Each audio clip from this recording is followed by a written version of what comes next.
Yes, hello everyone. My name is Thomas Leeb. I'm the head of the Brussels office of Hans Seidel Foundation, and I wish you a very warm welcome to this afternoon session on implications of Moldova's runoff election for domestic politics and EU enlargement. I'd like to welcome in particular our guest speaker today, Mr. Andrei Curararu, Mrs. Violeta Avram, who is our representative in Moldova, and all of our colleagues and friends of Hans Seidel Foundation. In this global perspective session, we will examine recent political developments in Moldova and their implications for the EU. As you know, this is a critical topic that has sparked extensive discussion in recent weeks, with the outcomes of the elections poised to shape Moldova's future direction. On October 20th, Moldovan citizens narrowly supported the inclusion of EU membership as a strategic goal in the constitution, with only almost 50.5% of voters in favor. Then, on November 3rd, President Maya Sandu won the runoff election with a little more than 55% of the vote. She won against Alexander Stoyanoglu, who advocates for closer ties with Russia. While the election outcome ultimately favored a pro-European direction, it was by a narrow margin, reflecting a deeply divided country and its people. The situation is further complicated by Russia's active interference. In light of the latest developments, several key issues arise, such as how can the election victory of Maya Sandu be explained? Did Russia influence the election outcome? And what consequences does the election result have for the region and the overall EU enlargement process? All this will be addressed in an open discussion with all of you by our guest speaker, Andrei Curararu. He's a researcher and co-founder of the think tank WatchDog.md. As Mr. Curararu is based in Moldova, he can give us first-hand insights on the events. But before Andrei will start, I'd like to make you aware of a little alteration in the program. Since I'm on the move, I'm still traveling. I asked my colleague Michelle Wiesner, she is program manager in the office in Brussels, to take over the Q&A moderation. But now the floor is to Mr. Curararu. Thank you for joining us today, and please go ahead with your presentation. Hello, thank you, Doctor. It's a privilege to be here and to be speaking to you on such a important topic for Moldova and maybe for the region as well. The election in Moldova was one that is still contested. We see a position from the Socialist Party, the party that supported Mr. Stoyanoglu, that there are many issues that they want to address with the Electoral Committee as well as the Constitutional Court to show that the vote was in a way rigged. The possibilities for different outcomes are slim, taking into account the huge difference between the two participants in the second round. But let me start from the beginning and talk a bit about the situation that has taken us to this position, to a very complicated and at the same time a very cautious tale that is happening in Moldova. If we are to take the situation in the Republic of Moldova right now, we would say that the social divisions, especially ethnic, language-based divisions, are quite high. The possibility for the Republic of Moldova to have some kind of protests, even violent ones, is pretty high. But this is also due to the high level of implication of the Russian Federation within the political processes, and let me explain why. Right now, we could pinpoint at least three sources of votes for the candidate Stoyanoglu, the second runner. And these are the almost 30% of the population who always vote pro-Russian candidates. They vote those who favor pragmatic relationships with Russia. Many of them are nostalgic towards the Soviet Union, want a situation that would resemble something similar, and would want Moldova to have better relationships with the Commonwealth of Independent States. Right now, the situation is such that the exports to Russia are nearly impossible for Moldova. Less than 4% of the exports go to Russia, and over 65% go to the EU. Notably, more than 80% of the Transnistrian exports go to EU, showing that the Moldovan traditional markets, as they call them, have become EU markets. And the biggest partner in the economical relations right now is naturally Romania, the neighboring state that is closest to Moldova.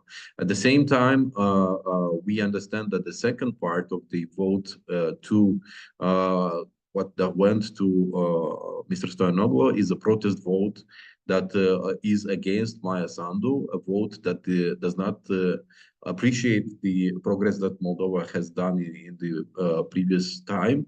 It's especially the social and economic grievances of the people are quite relevant and quite objective. Moldova has gone in the last 4 years through 4 consecutive crises.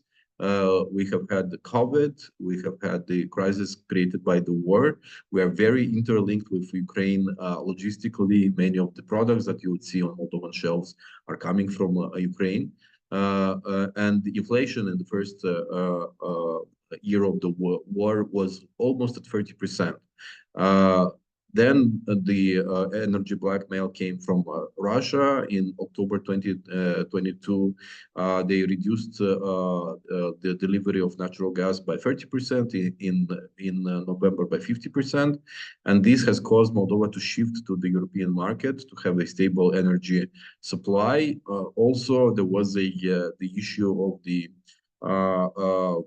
historical debt that Russia estimates at 800 million euros, and Moldova, after an audit, established that we actually owe only 8 million, and we were ready to pay it. That's 100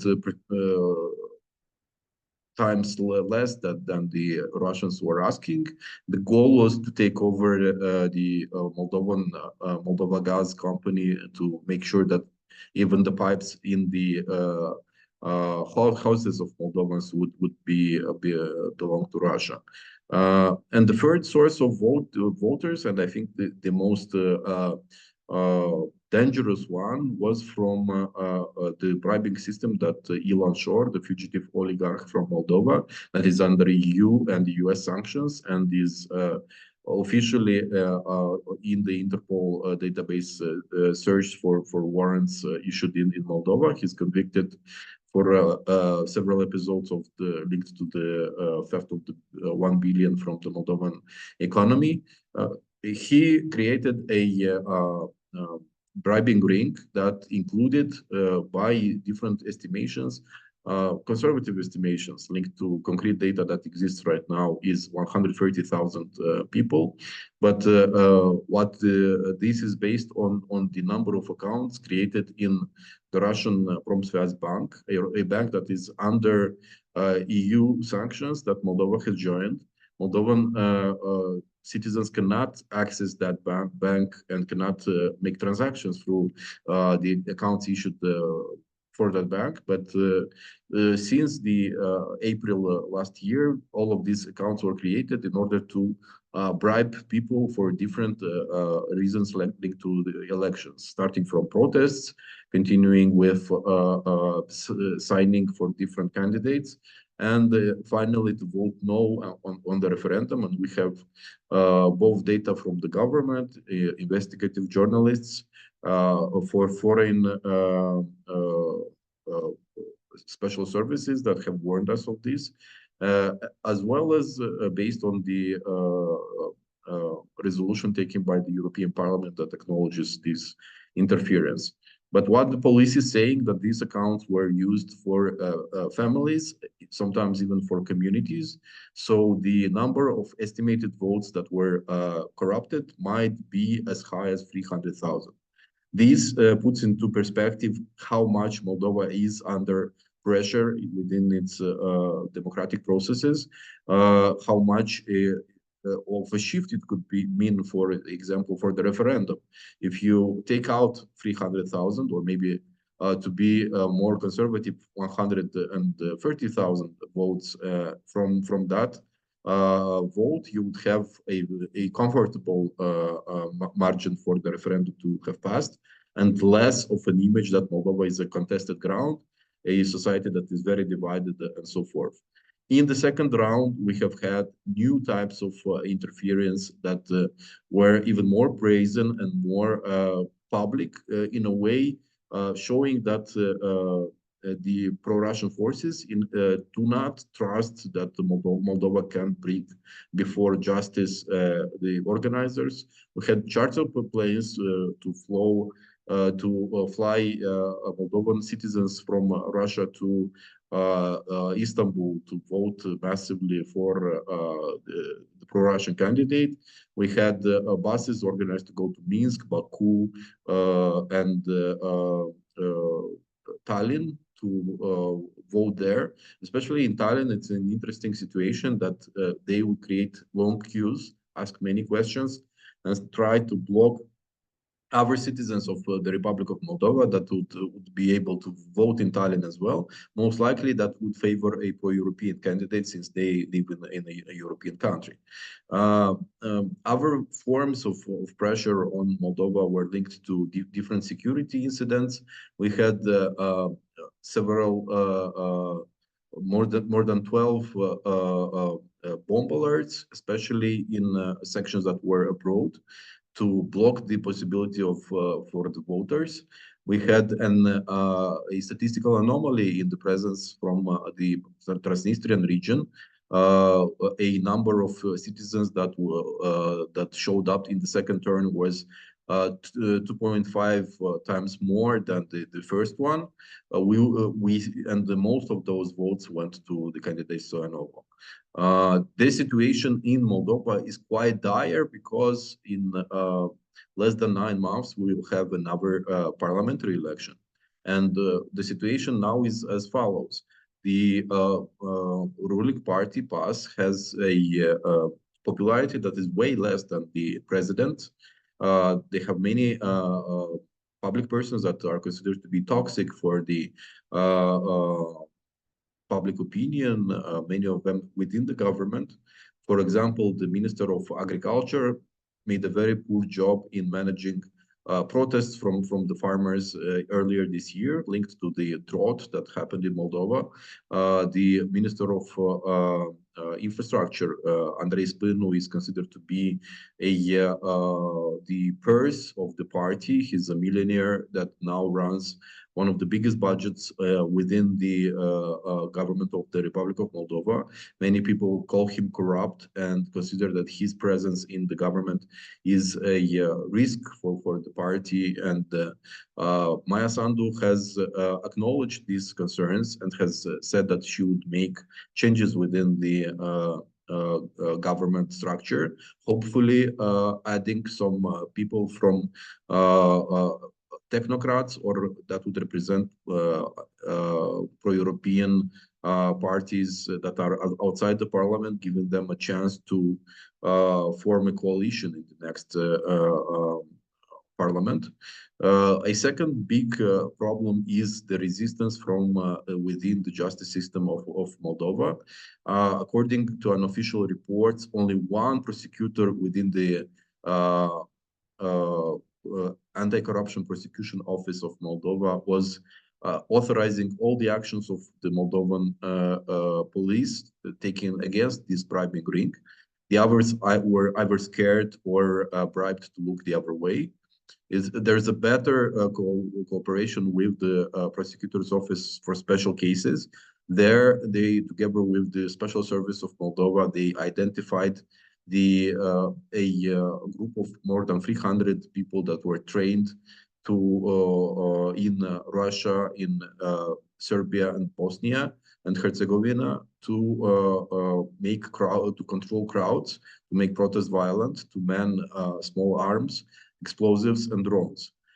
This might be the next step that the Shore Group is preparing for the Republic of Moldova, creating the possibility for protests. And now this might be linked to the fact that the socialists are not recognizing their loss within the second turn of the election. They might create the possibility for protests that could be turned violent by these operatives that they have trained in these three countries. At this point, we have a recognition from the Bosnian Ministry of Interior that the war Moldovans that were trained in camps in Bosnia, from the information that we have from the special services, these were trained by Wagner operatives and a similar organization called the Firm, and that some of these people were sent to Moldova to oversee the activity of this part of the operation. Right now, in my opinion, the government and the president have a tough choice of restructuring themselves, continuing the reform within the justice system that has brought some results, but not enough to show that the justice system functions without corruption in the Republic of Moldova. We are seeing some signs that judges are resigning en masse for their income and their properties not to be scrutinized. We are seeing the same type of reaction from some prosecutors. Other prosecutors have been already vetted and maybe more cooperant and more keen to implement the principles of the rule of law. A second part is to bring to justice the leaders of this bribing ring. It's clear that nobody wants 130,000 people fined because that would radicalize them. But cutting off the heads of this hydra created by Shore in Moldova is paramount for the security of the next election, because in the next election, the money that is sent to Moldova might be even bigger. The number of the people within these bribing rings might grow if they see impunity within the Moldovan society. And third, addressing social grievances, trying to show that the state still cares about the Moldovan elderly, other groups at risk for bribing, and also to take care of ongoing projects and negotiations with the European Union. The current polls show that within the next parliament, we would have for sure the ruling party that would get around 30% of the vote, the socialists that would get around 18 to 20% of the vote. One of the Shore's party, he has officially 4 of them, and unofficially he also controls the Communist Party that openly aligns to many of his public positions, and were in a way the instrument that Shore was using to amplify his positions. Unfortunately, right now, many of the pro-European parties, except PAS, are not strong enough to pass the threshold of 6%. The situation might change until the next election.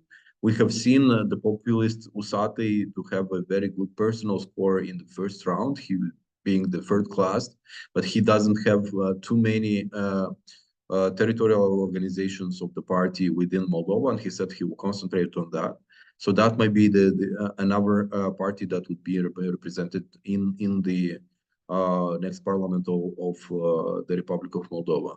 So this victory is a clear one, but also one that if the lessons are not learned, might become a Pyrrhic victory, because the strong mobilization that has created this wave for Maya Sandu might be very tiring and impossible to replicate within the parliamentary elections. And Moldova is actually a parliamentary state. The president's functions, if she or he is not supported by a parliament majority, are purely symbolical. This said, I want to give the floor to questions and to have an open discussion on what I've related, or maybe some of the things that were too specific to have been covered in these broad strokes presentations that I just gave. Thank you. Yeah, thank you very much, Andrei, for the great presentation. It already gave us a very good overview. At this point, I would also like to encourage the participants to ask questions via the Q&A function. And I would directly like to start with one question. So you already mentioned that Russia tried to influence the elections and also used, for instance, some disinformation and fake news. And I would like to know if you could maybe explain a bit more which kind of narratives Russia, but also the opposition used to, to actively used, and maybe also how the EU was portrayed in their kind of campaign. We've looked closely at these narratives within this campaign. For EU, it was 5 main narratives. First of all, Moldova is never going to join the EU. This is a ruse to get Moldova to comply with the rules that EU proposes, and to get Moldova to not be a close ally of Russia. A second narrative that was pushed widely was linked to the fact that EU actually gives a lot of credits and loans to Moldova, that we are just raising our national debt, that the processes that are happening in Moldova are not creating more wealth, but just creating a pressure on the next generations that will have to give back those loans. A third one was linked to traditional values and to some of the fears that Moldovans have. It has been widely exploited to say that Moldova might opt to ban Russian churches, Russian aligned churches in Moldova. The Moldovan Orthodox Church, predominant one, is aligned to the Russian Patriarchy and has more than 1,500 churches around the country. This would be a very sensitive subject, and it has been widely exploited within the Moldovan society. Also, for example, one of the participants for the referendum has launched a public campaign saying that the Moldovan authorities would encourage LGBTQI propaganda in schools. They even wanted to push that ad to TV, and the national TV has refused it, saying that this goes against journalistic ethical principles to show it in a public space. And another one of the presidential candidates, the candidate Usatый, has also said that he's against LGBTQI plus propaganda in schools. Although this is not based on anything but fakes, we have spotted more than 5 different documents circulating on the web, fake documents claiming that in schools you would have some special activities around LGBTQI themes, that there will be a course at the universities linked to LGBTQI plus history, that in one of the most preposterous ones, to show you just what has been promoted in Moldova, has been a series of voice texts that would say that in Moldovan hospitals, little kids are checked for being homosexuals, and do not take your kids to vaccinations or regular checkups, because they might check them for that as well. The fourth group I would link to the linkage between EU and NATO. EU is a proxy of NATO, and what we are doing now is going closer to NATO, and that would drag us into the war. They have used any type of initiatives that would be relevant for Moldova to create this possibility. They would say that the F-16s that were donated to Ukraine might be stored in the Marcolește airport, that we are building a NATO base in Ungheni. This is a city that is close to the Romanian border, and there's a infrastructure logistical depot being built there for commercial reasons, but they would say would claim this is a NATO base, and they would also say that the new norm within the constitution would annul the neutrality clause, and we would be able to join NATO as well as EU, although this is not factually right. And the fifth group I would call opportunistic disinformation. They would see what is trending in the public space and would try to give it a spin to be used against the European Union, against pro-European politicians.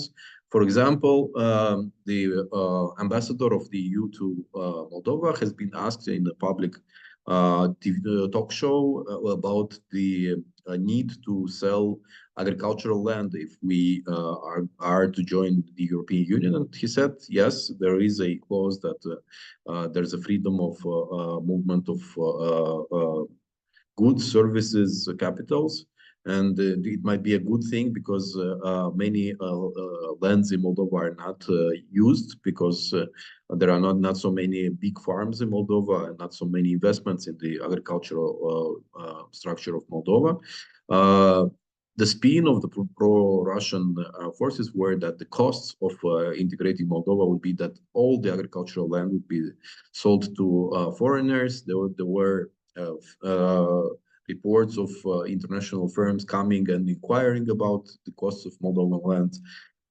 We had to do a big campaign around explaining how our neighbors handle the situation, that there are limitations, that you might have to live for a period of time within the community or provide guarantees that the land is going to be used for agricultural purposes and not changed, that there might be a moratorium that like Romania had for 7 or for 12 years like Poland had. And even the ambassador himself, he saw the wave of this information that this declaration caused, and he had to give clarifications saying that Moldova will negotiate this type of agreements and will find the best solution for itself, none to quench this hysteria that was created in the public space. In total, we have identified more than 200 anti-EU narratives that were used in this campaign, and I'm sure that in the aftermath, when we will analyze it one more, it's going to be even more. This was disinformation a la carte, bombarding with everything that you might like or might not like, in hopes that something would trigger an emotional reaction in some part of our society. Mm. And maybe as a direct follow-up, what could the EU then do to build better trust and to also explain what EU accession would really mean for citizens, and also to explain it not only in the bigger cities, but in the whole country? My personal opinion is that strategic communication around the EU project has failed in Moldova. Many of the projects that were built with European money are perceived by the local population as personal achievements of mayors or regional leaders, or investments from other parts of the world. For example, I've been to during the campaign with the initiative Citizens for Europe to more than 20 villages and cities from Moldova, talking about myths around European integration. And in Comrat, in the regional capital of Gagauzia in the south, that's a Turkish-speaking region that leans mostly pro-Russian.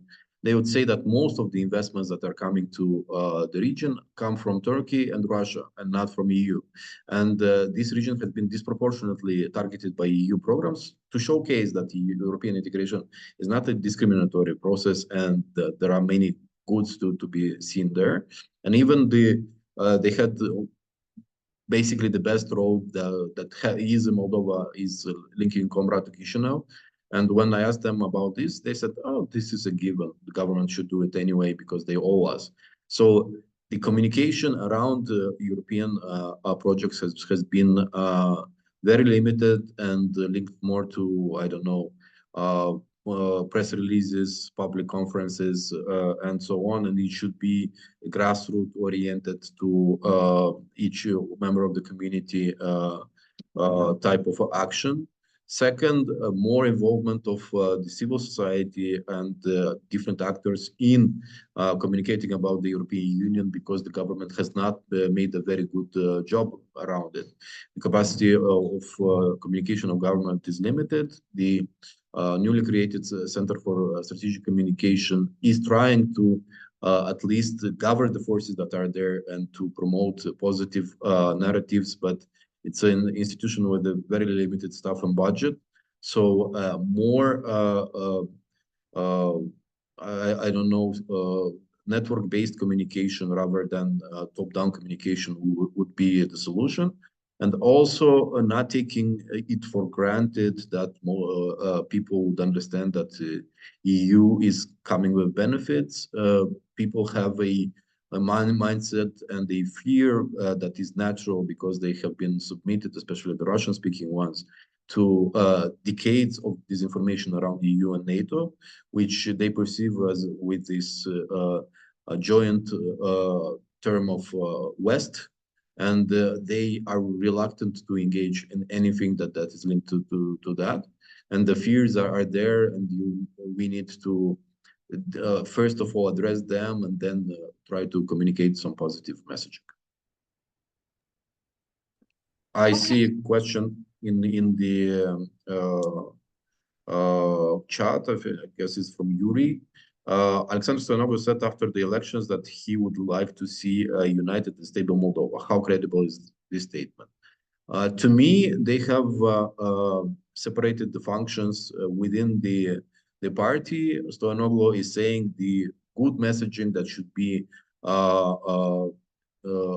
said after elections, and Dodon, the leader of the party, is taking on the inflammatory statements, the statements that say that diaspora is an external vote and should not have been participated in the election, that this election was fraud, that Stoyanoglu is the popular president that won the popular vote within the country, which is true if you take into account also the Transnistrian vote that was taken in Moldova. So the possibility for a quiet and graceful contending of the election, for me, is not there. That they're going to fight it, as far as we understand, first through legal means and then maybe through protests.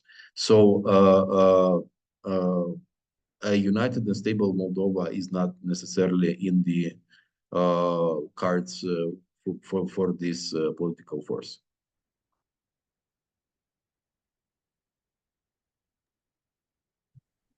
Okay, so I think so far there are not more questions in the chat. I have one more, namely, so you already mentioned that there will be parliamentary elections next year. And until then, what do you think will President Sandu tries to do? Will she address more economic issues, try to close the social division? Yeah, what do you think will she do also with the view of the next election? She declared that her priorities would be to restructure the government as a result of communication with people during the campaign.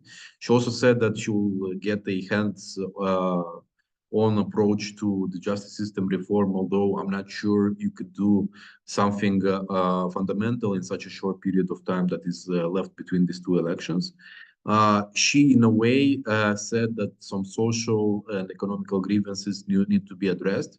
But this is, to me, a sign that she wants to improve the living conditions, especially of those vulnerable that have been targeted by the corruption campaign of Russia, and might be also the ones that were voting to protest her government. So, if she does not manage to ensure a proper justice to be delivered in these corruption cases, and does not send a message, at least that things are changing within the party and within the structure of the government, it's very unlikely that she could manage to mobilize as many people as she did in the second turn. It has been an unprecedented mobilization, especially in the diaspora. People who drive 200 kilometers to vote. That is a cumbersome task for anyone to do, and to do it twice in the space of 9 months is quite unlikely for the people to follow up. I think a strong emphasis on the national security needs to be promoted, showing that Moldova is under duress from Russia, and that all of these corruption schemes and the elements of pressure that exist in Moldova are being brought before a court, and people that actually were handing out money and recruiting people into corruption schemes need to be brought before justice. Without that, people are going to start to doubt whether their vote really counts, or it's just like a way to annihilate corrupt votes that are coming from the Russian Federation. We also estimate that the pressure from the Russian Federation will be even bigger in the parliamentary elections, because they understood that the possibility to take on Sandu, to get a candidate and may make him or her more popular than Sandu was quite low. That's why, especially Shor focused more on the referendum rather than the presidential election themselves. And it shows also in the results. The president has a better score than the referendum had. But in the parliamentary elections, they have good chances of forming a anti-EU government and follow the steps of the Georgians that have not officially said that they don't want to join EU, but have taken such measures that the EU had to, in a way, put on hold the negotiations or freeze them. And this was done against the will of the people. And it's quite clear in the vote for the referendum and for Maya Sandu that there is a clear, distinct majority that votes for EU and pro-EU candidates, even with all the bribing happening in Moldova that may have affected up to 5-7% of the vote right now.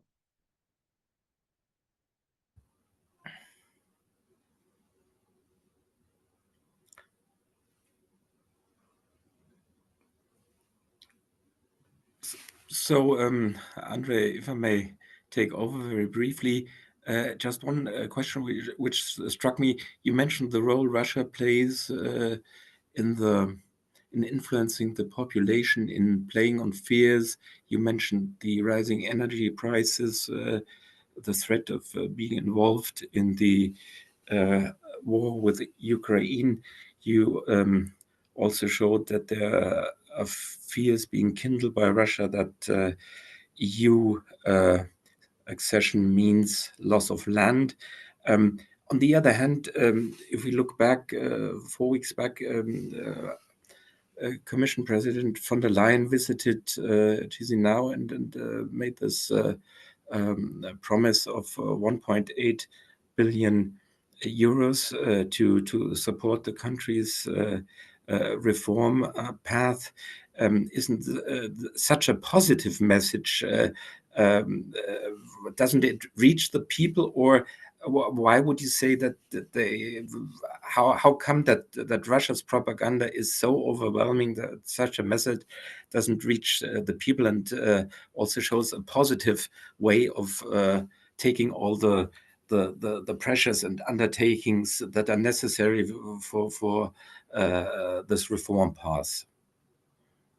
I think that message has been a key element of Maya Sandu's campaign, and has been brought before a big part of the society. But the spin that the Russians put on it was that this is mostly a loan that would make us liable in the future to more debt, and a bigger part of the GDP is linked to debt right now. Although they would use some kind of calculations that would show that the debt is rising, but not compared to the GDP actually, because the GDP is growing in a faster percentage than the actual foreign debt. The problem is that many perceive the public officials as being corrupt, and they often say that, okay, the money is coming, but they're gonna steal it.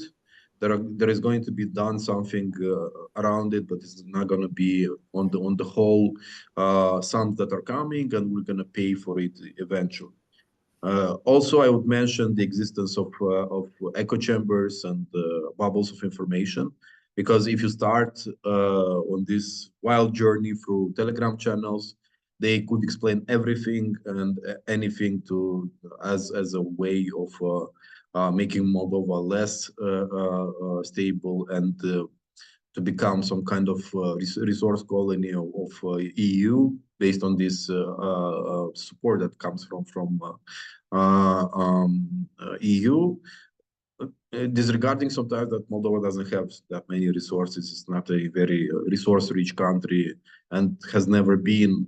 More than that, even they say, for example, that Moldovans are going to become second tier EU citizens, and disregarding that already around 1.5 million Moldovans have EU passports, and many of them already working abroad, and they could be actually coming back to Moldova if the economic situation improves and salaries are bigger. That's why I think the diaspora is so active in all of this voting related to EU, because they see firsthand the impact that EU has on different countries, and they want a similar situation to be happening in Moldova as well.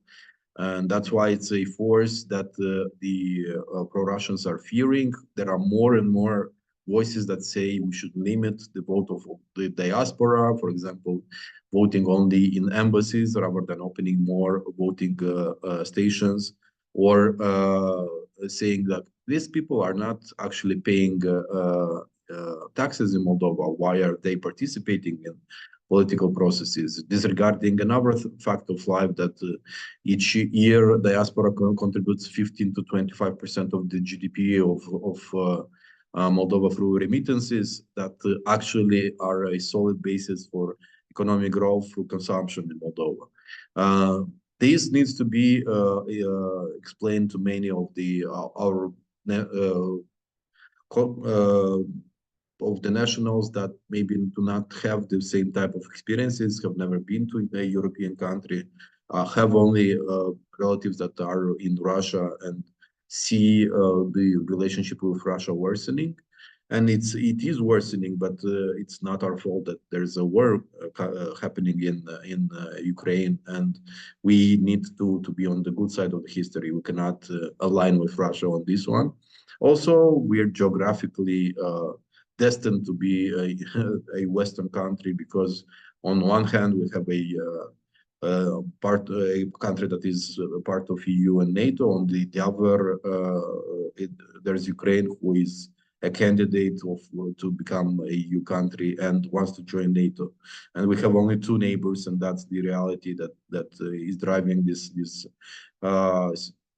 force for Moldova to do its best to integrate in the same type of processes. Okay, I have one last question before we need to come to an end. And looking at the future, you mentioned that it's not that unlikely, unfortunately, that that at the parliament election next year, that anti-EU party or party coalition could come into government. And my question, what could this mean for the EU enlargement process? Do you think such a government could even stop the process, or yeah? I think both civil society and the political class right now is thinking how to address this issue, not permitted. The constitution having the objective of the European integration in it is one filter that could be used strategically to litigate any type of law like the Georgians adopted. We anticipate that they're going to adopt some kind of law on the foreign agent to target civil society and journalists, that they might adopt some kind of anti LGBTQI plus law and so on. But this could be addressed to the Constitutional Court. Given the current evolution of the legislation, each citizen could go to before the court if this affects his or her rights. So some strategic litigation could be in place, some kind of mobilization beforehand and during negotiations with those parties that align with the pro-Russian side but don't want to be openly pro-Russian or want to be integrated within the European party families. Especially this is the MAN party, the party of the mayor of Chisinau that used to be a staunch critic of European integration. He was protesting in Brussels the association agreement being signed by Moldova together with 100 activists from the Socialist Party. And right now he says he's a very pro-EU leader of his own party. He might be in the parliament, and just to not to lose the opportunities that come with integrating within the EU structures for parties, he could be used to form even a temporary coalition with PAS to create a government that would further EU integration.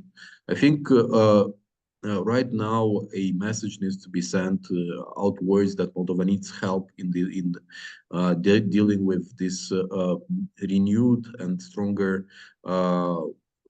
hybrid warfare that is happening in the country, that we are not going to be able to deal with it ourselves. We showed twice the conviction that we have to move towards European integration, to vote and to deliver results as well within the negotiation processes. We were able to realize 8 out of 9 recommendations of the Commission before becoming formally a candidate country. But the weakness that Moldova provides, first of all, is within the justice and the anti-corruption system. And second, the low economic level that creates vulnerabilities for corruption schemes and other types of mobilization that Russia is trying to do. Right now, everyone understands how grave the situation is. I don't think that even the president has too much time to celebrate, and she needs to do a lot of things and very fast to use this window of opportunity to be better prepared for the parliamentary elections.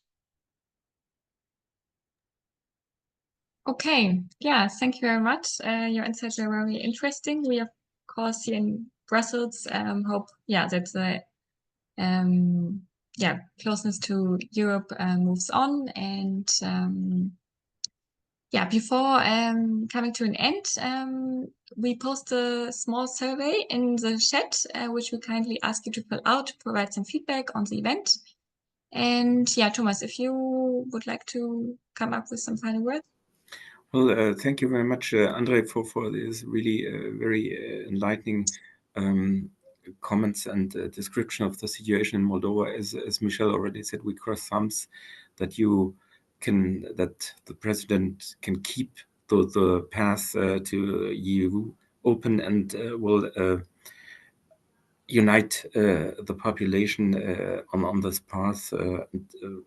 Perhaps see the positive effects, which we very much hope within the next half year before the elections. We're glad to follow up the developments, perhaps with you, if you have the time after the next big election, and hopefully we'll have another positive result to celebrate together. So thanks a lot, Andrei, for all your interesting insights you gave us. Michelle, moderation, and was great as usual. And I hope everyone who is listening and watching has taken a lot of interesting issues with him, and really will follow up the developments in the next month in Moldova. Thank you very much, and bye-bye. Bye.